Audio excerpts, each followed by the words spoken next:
अंजलि की उम्र लगभग 30 साल हो चुकी थी। वो एक स्कूल में टीचर की जॉब करती थी। अंजलि के घर में उसकी माँ के अलावा उसका छोटा भाई और भाभी भी रहा करते थे। 30 साल की उम्र होने के बाद भी अंजलि की अब तक शादी नहीं हुई थी। इस बात को लेकर अंजलि की माँ रुक्मिणी देवी काफी परेशान रहा करती थी। माँ, मैं स्कूल जा रही हूँ, जरा मेरा टिफिन तो दे दीजिए। अब क्या पूरी जिंदगी मैं तुझे टिफिन बनाकर देती रहूंगी? अरे कुछ सोचा भी अपने बारे में या बस ऐसे ही? क्या माँ, सुबह सुबह फिर वही बातें लेकर बैठ गई। माँ गलत क्या कह रही है अंजलि दीदी, इतनी उम्र हो चुकी है आपकी, माँ कब तक आपकी सेवा करती रहेंगी? भाभी, मैंने माँ को कब कहा कि मेरी सेवा करो? वैसे भी अपना टिफिन मैं खुद तैयार कर लेती हूँ, बस टेबल से उठाकर देने को ही तो कहा था। वैसे अंजलि दीदी, देखा जाए तो टिफिन उठाकर देने की उम्र तो आपकी है। आपका अपना घर परिवार बच्चे होते तो ये जिम्मेदारी आज आप पूरी कर रही होती। एक बात मेरी समझ में नहीं आती, अगर मेरी शादी नहीं हुई तो इसमें मेरी क्या गलती है और तुम सब लोग मेरे पीछे क्यों पड़े रहते हो? अरे कुछ कहना क्या पीछे पड़े रहना होता है? अपने छोटे भाई को देख, तुझसे 3 साल छोटा है लेकिन 2-2 बच्चे खेल रहे हैं आंगन में। मुझे आप लोगों की कोई बात नहीं सुननी, जा रही हूँ मैं। और आप में से किसी को मेरा कोई काम करने की जरूरत नहीं है, मैं खुद संभालूंगी। इतना कहकर अंजलि वहाँ से चली जाती है। शाम को जब अंजलि अपने स्कूल से लौटकर घर वापस आती है तो उसने देखा कि पड़ोस वाली निर्मला चाची वहाँ पर बैठी हुई थी। क्या बात है अंजलि बिटिया, नौकरी करके वापस आ गई? जी चाची जी, कैसी हैं आप? मैं तो ठीक हूँ बेटा, तुम बताओ शादी के बारे में कुछ सोचा या नहीं? अरे रहने दीजिए ना, इससे तो शादी की बात करना ही बेकार है।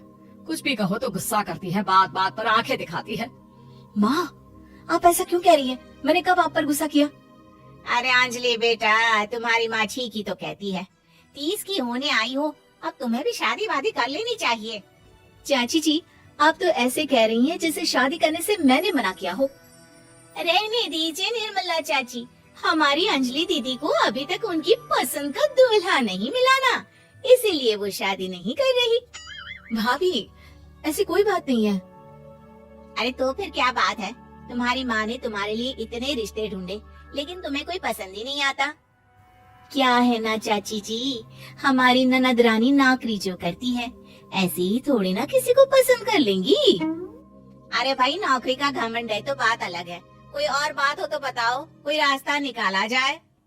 नहीं नहीं चाची जी, कोई बात नहीं है, बस मुझे अभी तक अपनी पसंद का कोई मिला नहीं है।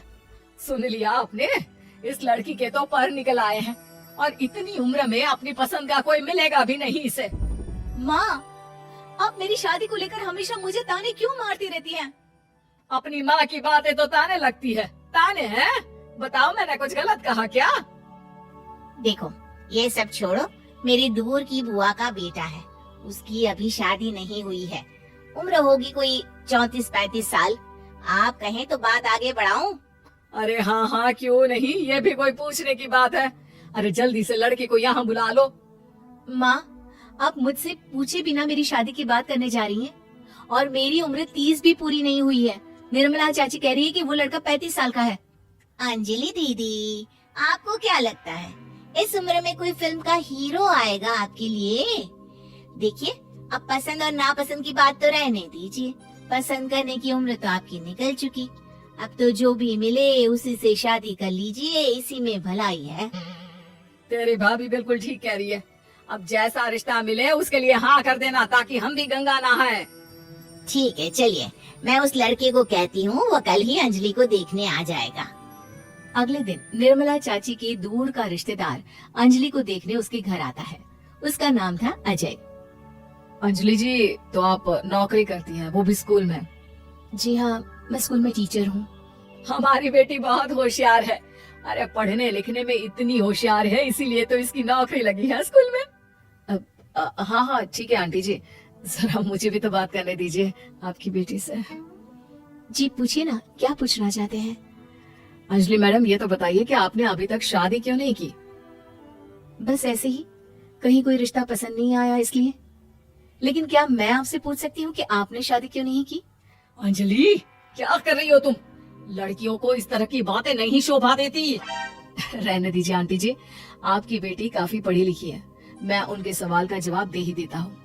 वो क्या है ना, मुझे भी अभी तक अपनी पसंद की कोई लड़की नहीं मिली। अच्छा अच्छा, कोई बात नहीं।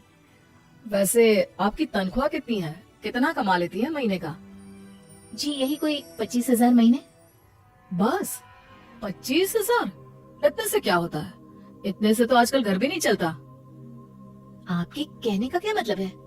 अरे मैं तो ये सोच कर आया था कि नौकरी वाली लड़की है, आराम से 40,000 कमाती होगी। माफ कीजिएगा, आपका और मेरा रिश्ता नहीं हो सकता। जी कोई बात नहीं, मुझे भी आपके साथ शादी करने में कोई इंटरेस्ट नहीं है। अंजलि, किस तरह की बात कर रही हो? घर आए रिश्ते को ठुकरा रही हो तुम। दीदी अब इस उम्र में आपको इतनी अकड़ नहीं दिखानी चाहिए। अच्छा खासा रिश्ता हाथ से निकल गया, कहीं ऐसा ना हो कि जिंदगी भर कुंवारी ही रह जाओ आप। कुछ दिन और ऐसे ही निकल जाते हैं और अंजलि की शादी कभी नहीं होती। अंजलि के परिवार वाले बिंदास उसे ताने मारते रहते हैं, लेकिन अंजलि एक बड़ी नौकरी की तैयारी करती है और उसमें सिलेक्ट होने के बाद अंजलि को एक बहुत बड़ी नौकरी मिल जाती है। अब तो दीदी के नखरे और भी ज्यादा बढ़ जाएंगे भाई, अब तो इतनी बड़ी नौकरी जो लगी है, अब इनकी शादी होने से रही। माँ, मुझे नौकरी के लिए दूसरे शहर जाना पड़ेगा। आप जानती हैं ये बहुत बड़ी जॉब है और इसमें पैसे भी बहुत ज्यादा मिलेंगे। अच्छा, कितने पैसे मिलेंगे बेटा? माँ मुझे हर महीने 90,000 सैलरी मिलेगी। क्या? अरे वाह वाह, ये तो बहुत अच्छी बात है। लेकिन फायदा क्या? कितने भी पैसे मिले, शादी तो हुई नहीं ना तुम्हारी। अंजलि नौकरी करने के लिए दूसरे शहर में चली जाती है और जब कुछ महीनों के बाद वो वापस घर आती है तो उसे अपने पति के साथ देखकर उसके घर वाले हैरान रह जाते हैं। अरे अंजलि, तूने शादी कर ली और हमें बताया तक नहीं। और दामाद जी करते क्या है? इतनी बड़ी कार है उनकी। माँ मैं आपको सब कुछ बताना चाहती थी, लेकिन आप सबके ताने सुनकर बहुत दुखी हो गई थी और इसलिए मैंने अपनी पसंद से शादी कर ली। मेरे पति मेरे साथ ही ऑफिस में नौकरी करते हैं और बहुत बड़े अफसर हैं। और एक बात बताऊं माँ, आज मैं बहुत खुश हूँ।